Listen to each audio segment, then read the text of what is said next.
Hey guys, what's up? In today's video, I will be breaking down my top 5 stock picks for the month of August 2020. I constructed this list through a lot of research, examination, and exactly where value is in terms of important business fundamentals. I really hope you guys find today's video helpful, and hopefully you can make some money, because who doesn't like making money? So make sure you drop a like on this video because it really supports the channel, and make sure you watch all the way until the end to get my thorough analysis on every single one of these companies. All of these companies are experiencing growth during this difficult economic time and are perfectly poised to keep doing so over the long haul. So here's why these companies are worth adding to your buy list. First company up on my list is Disney, ticker symbol DIS. I'm pretty sure all of you guys know about this one. They own Marvel, Pixar, Disneyland parks, and a ton of other companies. They also just recently launched their new streaming service of Disney Plus, which has been a real game changer for them.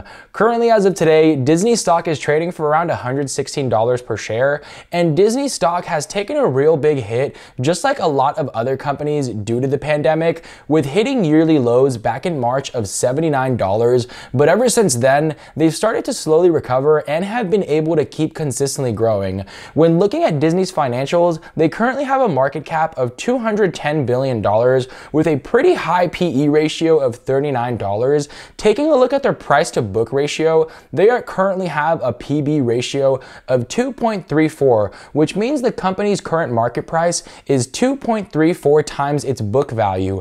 As of now, Disney has had a disappointing return on equity of 5.3%, but surely this number will bounce back after the pandemic blows over, and Disney has a total debt of $59.5 billion with a current ratio of 0.88. So as you can tell from a qualitative standpoint, Disney has taken a huge blow since pretty much the entire world was affected by the pandemic. Disney was forced to shut down their parks in California, Florida, Paris, Tokyo, Shanghai, and Hong Kong. And according to Morningstar, fair value for Disney is at around $127 per share. So as of right now, the stock is currently undervalued and is sitting at a pretty good deal. Disney parks have already started to reopen, which is some great news for the company. And even with all of this going on, many people have been really eager to still visit Disneyland parks, probably because they've been locked in their house with not much to do. The biggest addition to the company lately has surely been their addition of their streaming platform of Disney Plus that also includes Hulu Plus and ESPN Plus. Disney has a very great opportunity to start taking away from Netflix subscriptions due to all the awesome content and services that their streaming platform can provide. Personally, I'm a huge Marvel and Star Wars fan, and Disney owns exclusive rights to both of these, which is some of the top content that fans across the globe enjoy watching. I talked about in one of my previous videos how Netflix was spending tons of money in creating original content and has been doing a great job at it. Even though Netflix is the top ranked streaming service as of right now and may continue to be so for the coming years, Disney Plus will surely have a huge place in the streaming world as well. Some not so great news about Disney is that the company has cut their entire dividend as of late since they have not been profitable, but this company was ranked as a dividend aristocrat before all of this happened, which meant that they were paying dividends continuously for the past 50 plus years. So I'm sure that this company will start paying a dividend again sometime in the near future. Overall, Disney has a very bright outlook ahead. They've still not fully recovered back to 100%, so we might see their stock be a little bit volatile for the next few months, but they are surely a great company at a very great price right now for the long term. Jumping into my second one here, we have MongoDB, ticker symbol MDB. This is an American cloud software company that develops and provides commercial support for its document database, which is basically a computer program for storing, retrieving, and managing document-oriented information. I really like this company because they are such a small niche company that has little to no competitors and are the leader in database management. MongoDB just recently IPO'd back in 2017 at $33 per share, and its shares have soared almost 600%, with today's trading price being around $219.96 per share. Personally, I really like MongoDB because this is one of those small cloud companies that could become something very, very huge. When looking at MongoDB's stock, it hit its yearly lows back in March at $98 per share, but ever since then, the stock has quickly recovered to where it was prior to the crash, and since has rallied on to new all-time highs. When taking a look at MongoDB's financials, they currently have a market cap of $12.7 billion, and as of now, this company doesn't have a price to earnings ratio due to not being profitable profitable yet. They currently have a price to book ratio of 158.6 and a return on equity of negative 126%, which is a little bit scary. Their total debt amount is a little bit over $1 billion and a current ratio of 4.45. This company has taken some pretty big losses from the pandemic, but they were able to quickly recover with their stock reaching new all-time highs. MongoDB provides cloud computing software for big name companies such as Google, Microsoft, and Alibaba. This is how they make a majority of their revenue. They're not direct competitors to these huge name cloud providers, but offer more of an add-on service to their already existing cloud programs. Their customer base also includes names like Facebook, Adobe, Coinbase, and tons of others. They work with most cloud providers in the technology industry, and basically, MongoDB's cloud computing software is very complex, and for some reason, no one else has been able to replicate it, which puts MongoDB in a great position. To show you guys why I really financially like this company, when you look back all the way at 2016 to now in 2020, they have grown their revenues from $65 million to now over $420 million, which is a substantial increase of over 500% in the past 4 years. But the main reason that I see huge upside in this database specialist is due to just having barely tapped its market potential. International Data Corporation estimates the database market to be around $71 billion in 2020, growing all the way to $100 billion in 2023.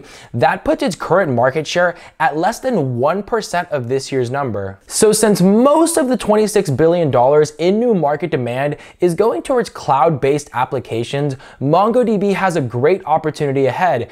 As more companies go through upgrade cycles, there's going to be even more opportunity for the need of MongoDB's innovative products. Number 3 on my list is Delta Airlines, ticker symbol DAL. This airline stock, just almost like every other airline stock, has been getting beaten down by the pandemic. Just a warning, this stock is still very volatile and is still experiencing drops within its stock price. This company is currently trading for around $25.20 per share, and around back in March, they had a substantial drop and are still nowhere near fully recovering since then. Delta is the largest airline in the world with a market cap of $16 billion. They do not have a price to earnings ratio right now since they have had negative earnings. In the company's valuation, Delta has a price to book or PB ratio of 1.04, and diving into their metrics, they have a return on equity of negative 32% with a total debt amount of $30.74 billion.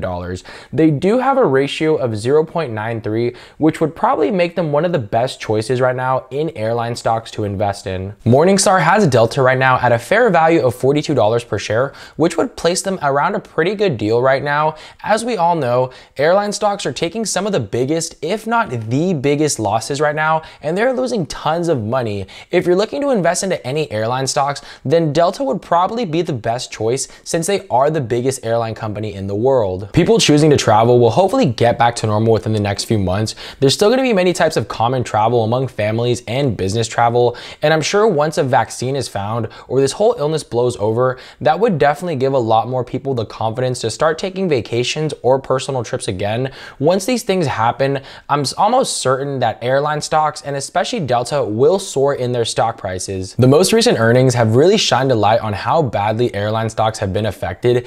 Delta lost a total of over $7 billion, with their sales being down almost 90%, which is pretty horrific. Looking past all of this, airline travel is a sure necessity and is not going anywhere anytime soon, no matter what the world is experiencing, and I'm certain that once things cool off and more people start getting comfortable, we will start to see airline travel like we never have before, since so many people are going to be anxious to just get out and explore new places. Overall, Delta stock is a great deal right now for the long-term investor, and if you aren't worried about the price potentially going lower, then I would recommend just buying some shares as of right now and forgetting you own it. Hopefully in a couple years, the stock will have recovered to where it once was, and hopefully even a little bit higher than that, but I will surely be taking advantage right now in buying Delta shares for the long term. Next up, for number 4, we have Home Depot, ticker symbol HD. With the pandemic enforcing social distancing guidelines that encourage people to spend more time at home, many are choosing to invest in home improvement projects,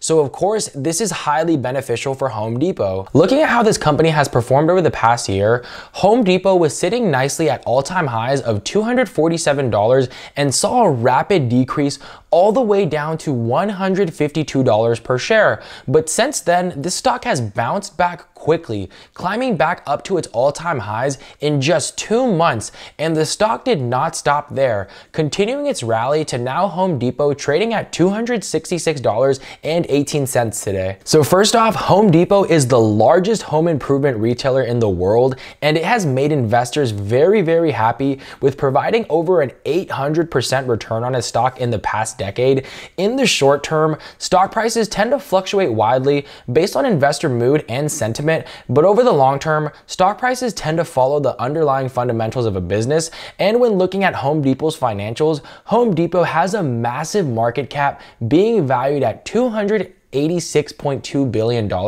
with a pretty decent PE ratio of 26.47. They currently have no price to book ratio along with no return on equity, but they have a total debt of $41.7 billion with a good current ratio of 1.16. Morningstar has Home Depot around a fair value of $184 per share. So with the current price being $266 per share, it's not too far off from what analysts are fair valuing the company at. The retailer just recently put up very strong first quarter results. Home Depot sales rose 7% to $28.3 billion, but it didn't stop there though. Home Depot also increased their operating and free cash flow 22 and 28% to $5.7 billion and $5.2 billion.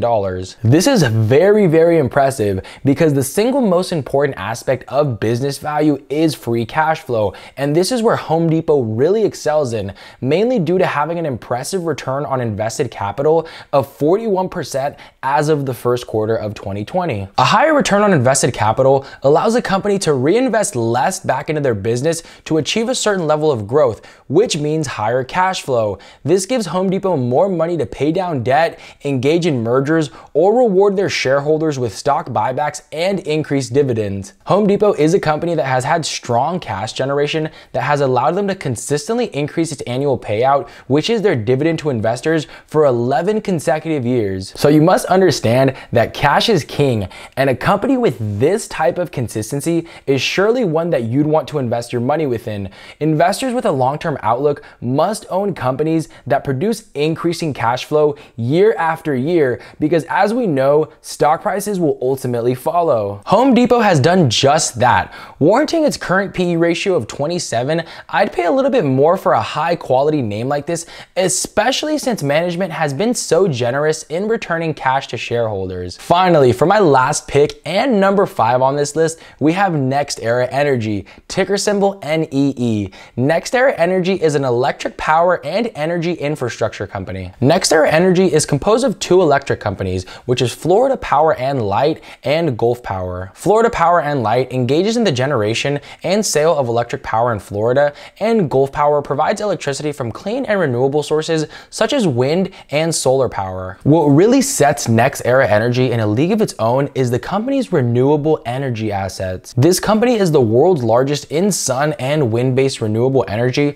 as well as being a leader in battery storage. And analyzing how their stock has performed over the past year, Nextera Energy reached an all-time high of $282.22 before quickly bottoming out at $181 per share. Since then, this stock has returned to previous all-time highs today, trading at $280.70 per share. And when taking a look at Nextera, they currently have a market cap of $135.9 billion with a price to earnings ratio of 38.78. They also have a price to book ratio of 3.7 with a return of equity of 9.8%. Nextera Energy has a total amount of debt of $46.5 billion with a current ratio of 0.61. Nextera Energy can provide investors with 2 things: some stability through the volatility and some solid diversification with being invested into essential electricity. This company's renewable energy segment is really unlike its other utilities,